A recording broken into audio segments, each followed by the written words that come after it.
going to unbox an Ethernet adapter. The Ugreen Ethernet, this is Ethernet adapter. Okay? So, gagamitin ko siya sa aking online science class. So, i-unbox natin.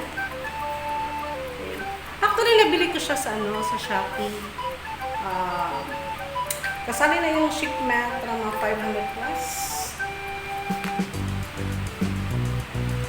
So, try natin kung gaano kabilis yung internet speed. Yan. Kasi wala akong LAN port. Manipis kasi yung laptop ko. Kasi yung mga bagong laptop daw, wala na yung mga LAN port. Wala na yung mga LAN port. Dapat ganito na siya.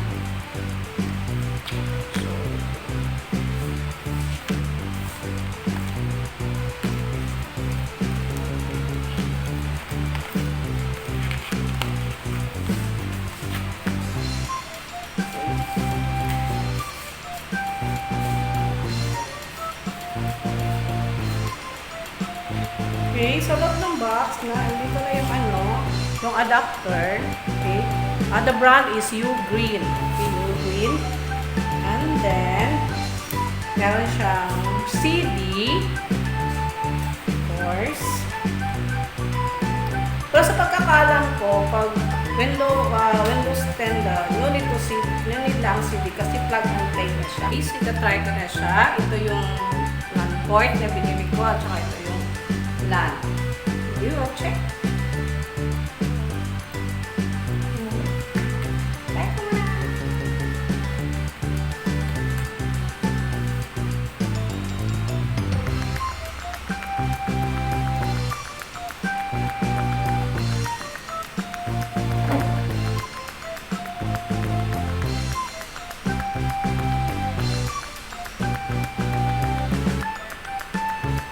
Okay, so automatic na nag-connect agad siya. Hindi siya kailangan ng CD. So, maniniwala ako na plug and play siya.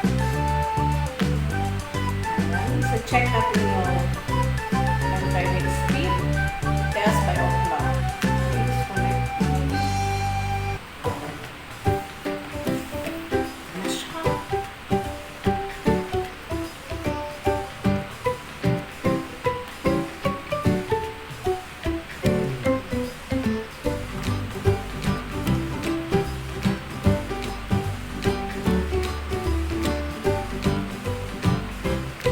Ang speed test ko, ang internet ko, ang speed test is, okay, I have 92.24 Mbps.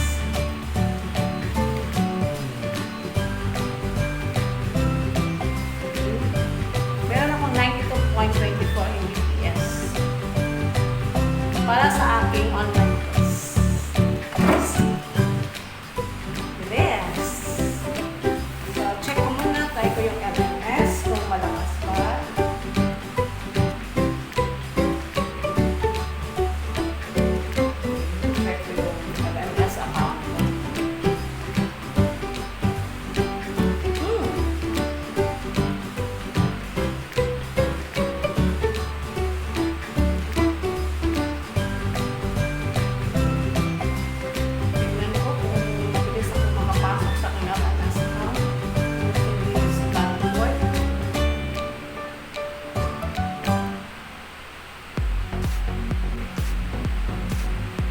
Medyo mabagal ko talaga yung CLMS. Pero, pag nakapasok ka na, mas maganda yung connection. Tuloy-tuloy naman siya.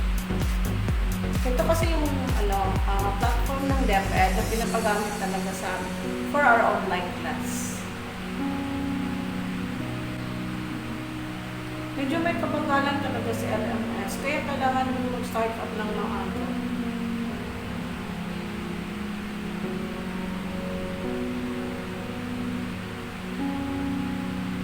Actually, nakapasok na ako sa LMS. Sa aking LMS account. Ayan.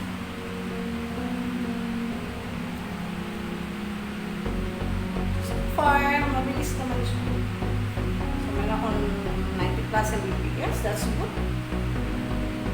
So, since Ethernet port na to,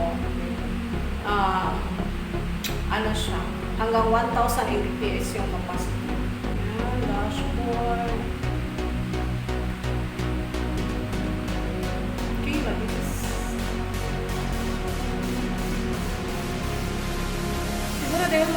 gumagamit sa LMS platform, kaya medyo mabagal siya.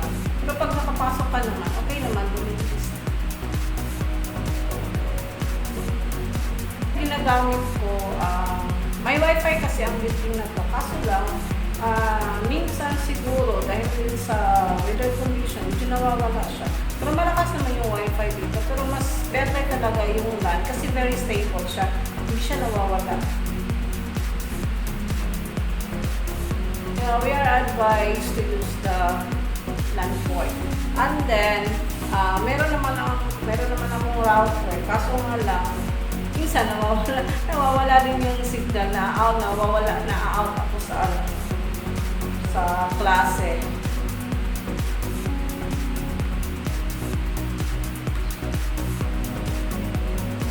So, sa araw na ito, I have 2 online class. I have Science, Technology, and Engineering A and Science, Technology, and Engineering B na mga grade 7 students.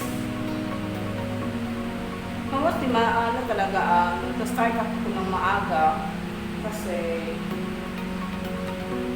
yung mga bata namin, kasi sila, very participative, tapos,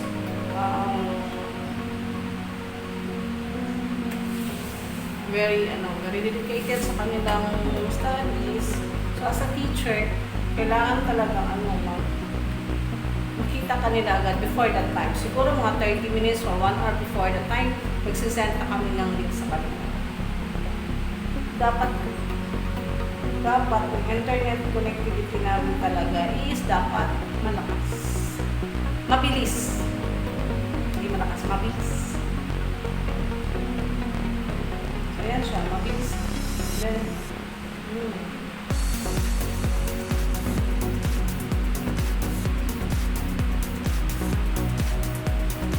So far, ang overall impression ko sa Ugreen, I think Ugreen is bagong sa market, bagong brand sa market. Bagong brand siya sa market. And then, hindi siya gaano kamahalan compared sa iba.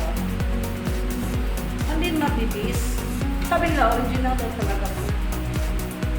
So, nakalagay dito yung Ugreen Ethernet adapter. Perfect PC companion. Siguro perfect talaga siya. Perfect. So, I recommend yung mga online teachers, yung mga walang LAN port, you can also try this one. Pero ito yung mag-try. So, nasa Shopee siya. Nasa Shopee. So, ayan. Nakapasok ako. Madali yan. So, makumpare ko yung nag-wifi ako. Namin ng wifi na building na to kasi marami siyang wifi connection. Tapos, mabilis naman. And then, yung router ko, also mabilis. Pero iba talaga to siya. Mas mabilis compared sa ginagamit ko dati. Pero kung meron yung mga online teachers, you should try this one.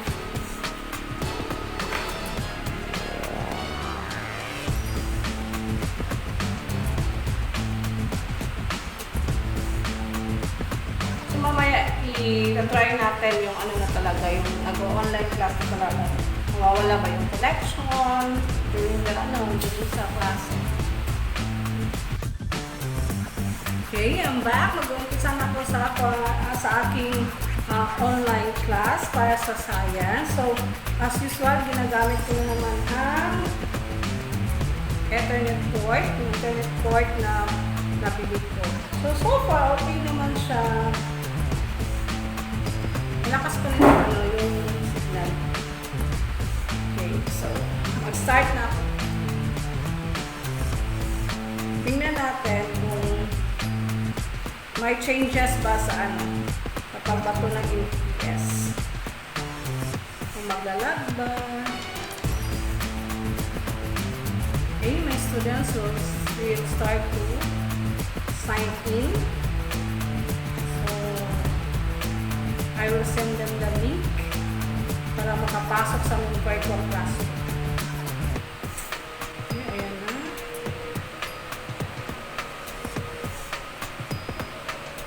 Wala kasi sila yung mga students ko before that time, so mga 30 minutes before that time, meron na yung link. So, naghahanap na agad yan sila. May link na ba?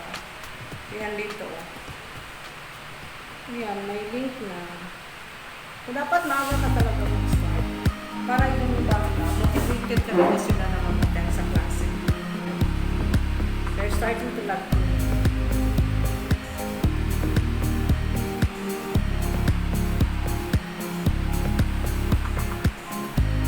Okay, I will assign somebody to lead the prayer before we are going to start with our online class.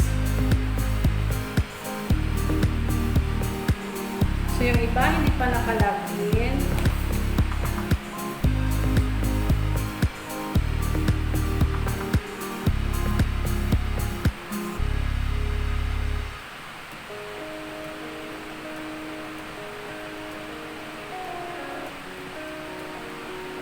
Anyway, our class schedule is 1 p.m. And now it's till 12:42. Okay, we have 12 students out of 21 and around 12:44 p.m.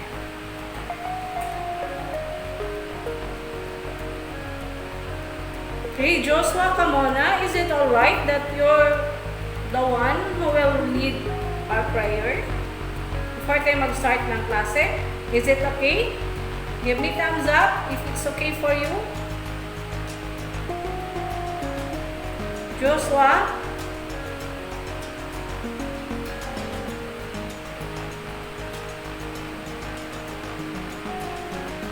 Joshua, it's okay that ikaw ang mag-lead ng prayer before we're going to start our class. Okay, thumbs up. Okay, very good. So you just wait for my instruction. Okay, 13 out of 21.